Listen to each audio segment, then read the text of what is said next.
హన్మకొండ జిల్లాలో గంజాయి మరియు ఇతర పదార్థాల నియంత్రణకు పటిష్టమైన చర్యలు చేపట్టాలని హన్మకొండ జిల్లా అదనపు కలెక్టర్ రాధికా గుప్తా అన్నారు. గురువారం హన్మకొండ జిల్లా కలెక్టరేట్లోని మినీ కాన్ఫరెన్స్ హాల్లో మత్తు పదార్థాల నియంత్రణపై వివిధ శాఖల అధికారులతో సమన్వయ సమావేశం నిర్వహించారు. ఈ సందర్భంగా అదనపు కలెక్టర్ రాధికా గుప్తా మాట్లాడుతూ విద్యా సంస్థల సమీపంలో గంజాయి ఇతర మత్తు పదార్థాల నియంత్రణపై పటిష్టమైన నిఘాను ఉంచాలని, విద్యా సంస్థలలో మత్తు పదార్థాల నియంత్రణపై కమిటీలను ఏర్పాటు చేయాలని సూచించారు. వివిధ శాఖల అధికారులు సమన్వయంతో గంజాయి ఇతర మత్తు పదార్థాలను నియంత్రించలో చర్యలు చేపట్టాలన్నారు. మార్చి నెలలో 72 కిలోల గంజాయిని స్వాధీనం చేసుకున్నట్లు, ఇందుకు సంబంధించి 4 కేసులు నమోదు చేసినట్లు అధికారులు తెలిపారు. ఈ సమావేశంలో Warangal central zone DCP MA బారీ, డీఈఓ డాక్టర్ అబ్దుల్ హై, జిల్లా ఇంటర్మీడియట్ విద్యా అధికారి గోపాల్, ఇతర శాఖల అధికారులు పాల్గొన్నారు.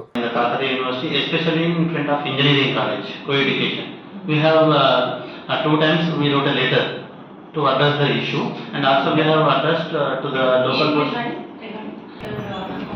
Yes. They will take care. We will collectively take care. Regarding land encroachment issues, separately. Yes, yes, madam. And we have formed the committee and